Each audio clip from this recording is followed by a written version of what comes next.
मन्या सुरवे के एनकाउंटर के बाद मुंबई की अंधेरी गलियों में एक नाम तेजी से उभरा, शेख मुनीर।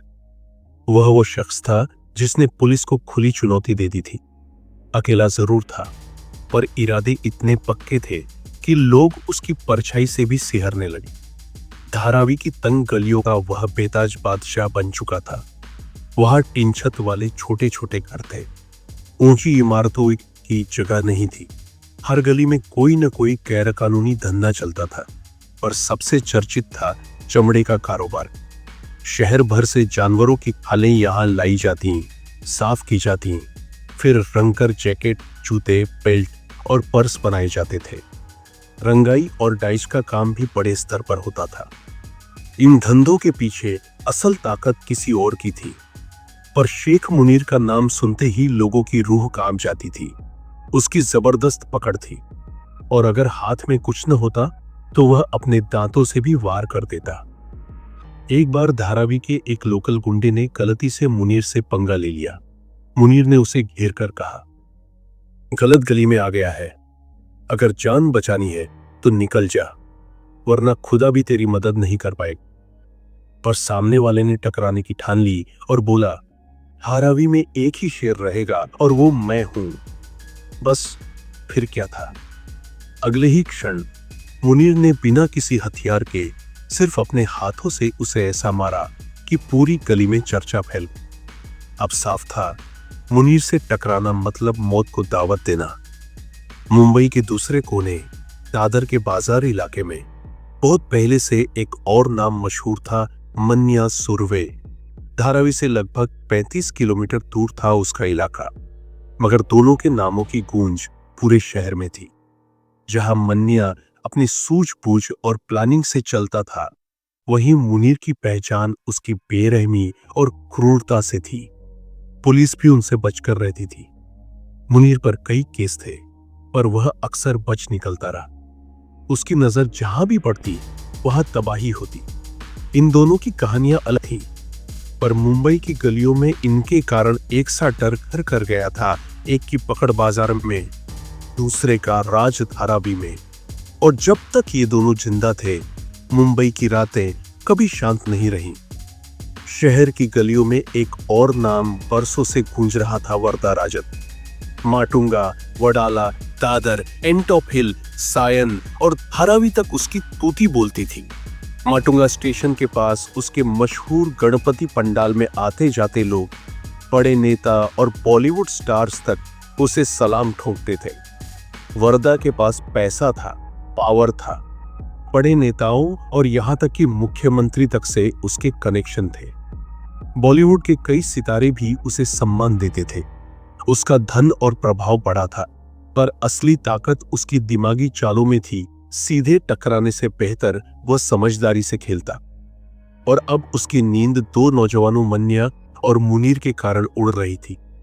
दोनों की पहली मुलाकात जेल में हुई थी, आर्थर रोड की दीवारों के अंदर।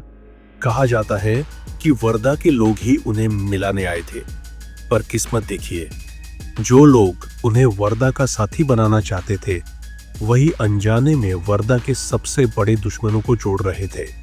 जेल से बाहर निकलते ही मन्या और मुनीर ने ऐसे कदम उठाए कि वर्दा राजन की कमान पर सीधा असर पड़ा। अगर ये दोनों यूं ही बढ़ते रहे तो वर्दा का नाम संकट में पड़ सकता था। वर्दा के लिए विकल्प साफ था, या तो सीधा टकराव या फिर चतुराई से खेल। उसने दूसरा रास्ता चुना। इसी दौर में एक पुलिस अफसर रणबीर लेखा का नाम खूब उभरा। माटुंगा में सीनियर इंस्पेक्टर के रूप में वे खतरों को सुलझाने के लिए मशहूर थे। पहले वे डोंगरी में तैनात थे, जहां दाऊद और पठान गैंग की दुश्मनी चरम पर थी। रणबीर ने चालाकी से दोनों गैंग्स को आपस में भिड़वा कर धीरे धीरे उनका सफाया कर दिया था। उनकी रणनीति बस एक थी, अगर लड़ाई खत्म करनी हो तो दुश्मनों को एक दूसरे का दुश्मन बना दो। जब रणबीर ने माटुंगा संभाला तो पूरा इलाका उनके नियंत्रण में आ गया। वर्दा ने मन्या को फंसाने की योजना धीरे धीरे शुरू की। उसने 6 महीने तक मन्या के करीब बनाकर रखा, चापलूसी की, दोस्ती का नाटक किया और साथ काम करने का प्रस्ताव भी दिया। देख बेटा, तू जो चाहे कर, बस हमारे बीच कोई टकराव नहीं होना चाहिए, एरिया बांट लेते हैं। मन्या वरदा पर भरोसा कर बैठा। पैसे, गाड़ी सब दे दिए गए, पर वह नहीं समझ पाया कि यह सब एक जाल था। 1982 में मुंबई का पहला पुलिस एनकाउंटर सामने आया। मन्या को खबर नहीं थी कि जिस गाड़ी में वह अपनी गर्लफ्रेंड के साथ घूमने निकला, वह गाड़ी वरदा ने ही दी थी।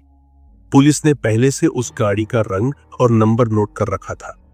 जैसे ही मन्या उस गाड़ी से निकला, चारों तरफ से पुलिस ने उसे घेर लिया और गोलियों की बारिश में वह ढेर हो गया। मन्या सुरवे की कहानी यहीं खत्म हुई।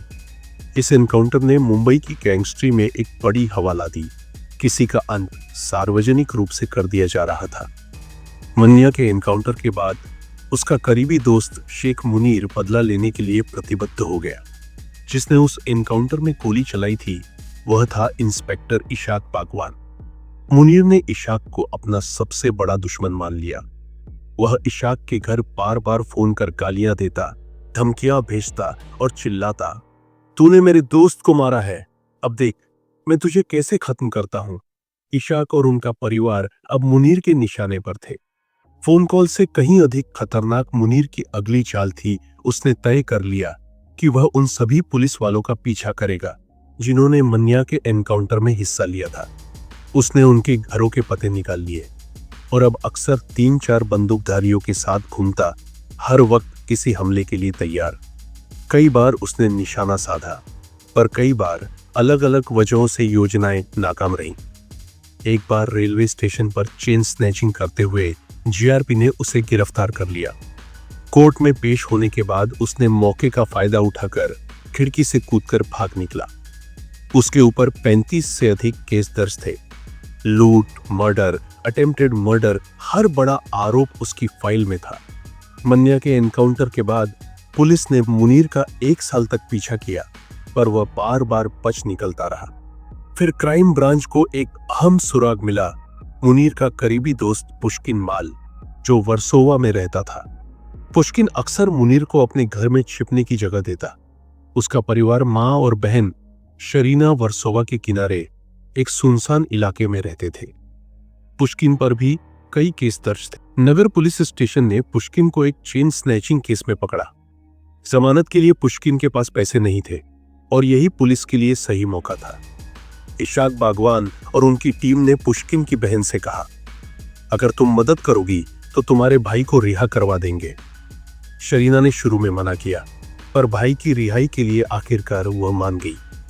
पुलिस ने पुष्किन की जमानत करा दी और साफ साफ हिदायत दे दी, अगर मुनीर से बात होगी या मिलने को कहेगा, हमें तुरंत बताना।